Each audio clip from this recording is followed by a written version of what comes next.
YouTube channel civil services dream. तो friends, आज हम लोग जनरल स्टडी में हिस्ट्री के कुछ इंपॉर्टेंट क्वेश्चंस हैं, उन्हें डिस्कस करेंगे। तो आइए इसी के साथ आज की वीडियो स्टार्ट करते हैं। आज का फर्स्ट क्वेश्चन है, ब्रिटिश पत्रकार H.W. नेविल्सन जुड़े थे। ऑप्शंस हैं असहयोग आंदोलन से, सविनय अवज्ञा आंदोलन से, स्वदेशी आंदोलन से या फिर भारत छोड़ो आंदोलन से। तो क्वेश्चन 1 का जो सही आंसर है वो है ऑप्शन सी, स्वदेशी आंदोलन से। ब्रिटिश पत्रकार H.W. नेविल्सन का संबंध स्वदेशी आंदोलन से था और स्वदेशी आंदोलन जो है वो 1905 में प्रारंभ हुआ था।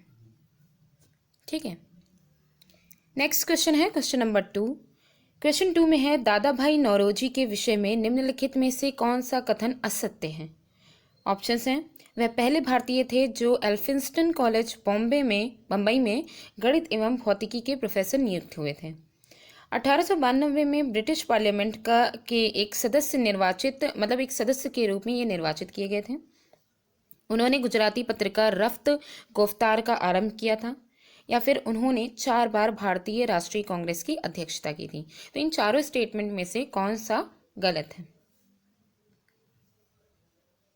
तो क्वेश्चन 2 का जो सही आंसर है वो है ऑप्शन डी, उन्होंने 4 बार भारतीय राष्ट्रीय कांग्रेस की अध्यक्षता की थी। ये स्टेटमेंट गलत है क्योंकि उन्होंने 4 बार नहीं बल्कि 3 बार भारतीय राष्ट्रीय कांग्रेस की अध्यक्षता की थी। बाकी इसमें जितने भी स्टेटमेंट हैं कि वो पहले भारतीय थे जिन्होंने एल्फिंस्टन कॉलेज बम्बई में गणित और भौतिकी के प्रोफेसर वो बने, और 1892 में पार्लियामेंट के सदस्य निर्वाचित हुए, और गुजराती पत्रिका रफ्त गुफ्तार को भी इन्होंने ही आरंभ किया था। नेक्स्ट क्वेश्चन है क्वेश्चन नंबर 3। क्वेश्चन 3 में है, निम्नलिखित में से किसने 1947 के कांग्रेस कमेटी की बैठक के द्वारा विभाजन के प्रस्ताव के पारित होने को राष्ट्रवाद का संप्रदायवाद के पक्ष में समर्पण के रूप में लिया। ऑप्शंस हैं डॉक्टर किचलू, पुरुषोत्तम दास टंडन, जवाहरलाल नेहरू या फिर G.B. पंत।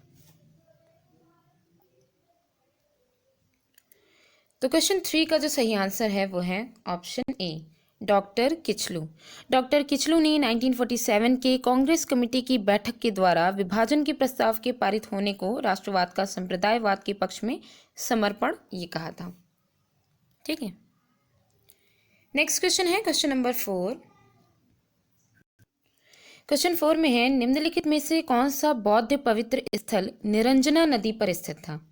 ऑप्शंस हैं बोध गया, कुशीनगर, लुम्बिनी या फिर ऋषि पत्तन।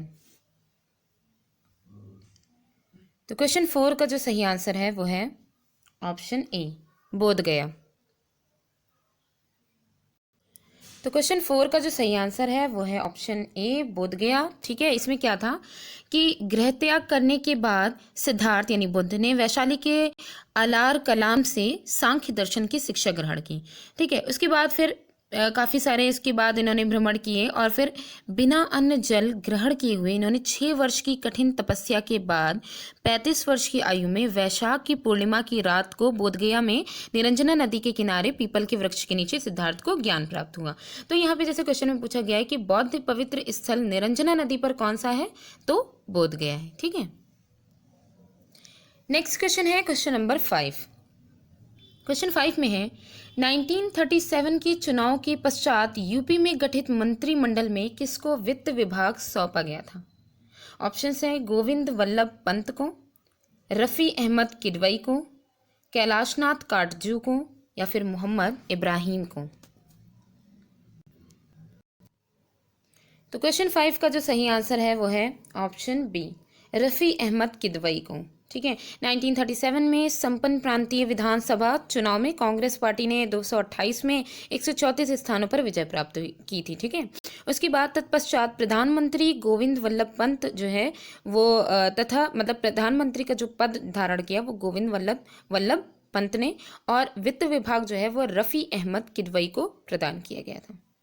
ठीक है, नेक्स्ट क्वेश्चन है क्वेश्चन नंबर 6। क्वेश्चन 6 में है, वह चोल राजा कौन था जिसने श्रीलंका को पूर्ण स्वतंत्रता दी और सिंहल राजकुमार के साथ अपनी पुत्री का विवाह कर दिया था। ऑप्शंस हैं कुलोत्तुंग प्रथम, राजेंद्र प्रथम, अधिराजेंद्र राजाधिराज प्रथम।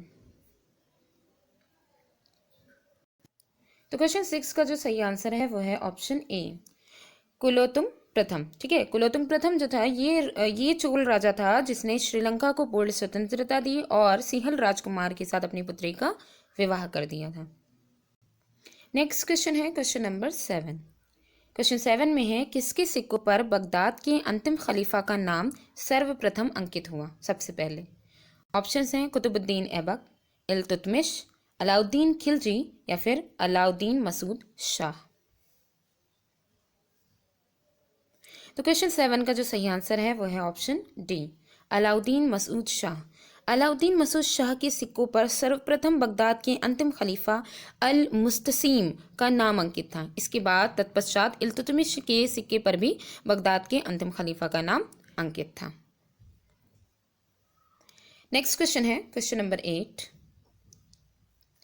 क्वेश्चन 8 में है, सूची 1 को सूची 2 से सुमेलित कीजिए तथा सूचियों के नीचे दिए गए कूट से सही उत्तर का चयन कीजिए। दो सूचियां हैं, पहली सूची में कांग्रेस अध्यक्ष दिए गए हैं और दूसरी में अधिवेशन स्थान दिया गया है। ठीक है, तो देखते हैं कांग्रेस अध्यक्ष कौन कौन से हैं। Doctor M.A. अंसारी, पुरुषोत्तम दास टंडन, सरोजनी नायडू, सुभाष चंद्र बोस। अधिवेशन स्थान है हरिपुरा, कानपुर, मद्रास, नासिक। तो कूट की सहायता से हमें इसका आंसर करना है। तो क्वेश्चन 8 का जो सही आंसर है वो है ऑप्शन सी, 3, 4, 2, 1। तो कैसे है इसे मैच करके देख लेते हैं। देखिए, पहले जो है वो डॉक्टर M.A. अंसारी कांग्रेस अध्यक्ष हैं। ये इनका जो मतलब जिस अधिवेशन में ये शामिल थे वो था 52वां अधिवेशन, कांग्रेस का 52वां अधिवेशन। ठीक है, और ये जो है ये 52वां अधिवेशन जो हुआ था वो मद्रास में हुआ था। सॉरी, जो डॉक्टर M.A. अंसारी जो हैं वो मद्रास से संबंधित हैं और ये मद्रास में जो कांग्रेस का अधिवेशन हुआ था वो 43वां अधिवेशन हुआ था, 43 हुआ था, जो कि 1927 में हुआ था। नेक्स्ट है पुरुषोत्तम दास टंडन। पुरुषोत्तम दास टंडन जो है ये नासिक से संबंधित हैं, नासिक के अधिवेशन स्थान से संबंधित हैं। और फिर है सरोजनी नायडू कानपुर के अधिवेशन से संबंधित हैं। और ये जो है कानपुर में जो अधिवेशन हुआ था वो 41वां अधिवेशन था, जो कि 1925 में हुआ था। ठीक है, और लास्ट में सुभाष चंद्र बोस जो है वो हरिपुरा अधिवेशन स्थान जो है वहाँ से संबंधित है। कांग्रेस का अधिवेशन हरिपुरा में जो हुआ था कांग्रेस का अधिवेशन वो था 52वां। ठीक है, जो कि 1938 में हुआ था। तो इसलिए क्वेश्चन 8 का जो सही आंसर है वो ऑप्शन सी है, 3, 4, 2, 1। नेक्स्ट क्वेश्चन है क्वेश्चन नंबर 9। क्वेश्चन 9 में है, राम मोहन राय को राजा उपाधि किसने दी थी? ऑप्शंस हैं लॉर्ड विलियम बेंटिक ने, अकबर द्वितीय ने, ब्रह्म समाज के अनुयायियों ने या फिर सती प्रथा का विरोध करने वाले बुद्धिजीवियों ने। तो क्वेश्चन 9 का जो सही आंसर है वो है ऑप्शन बी, अकबर द्वितीय ने।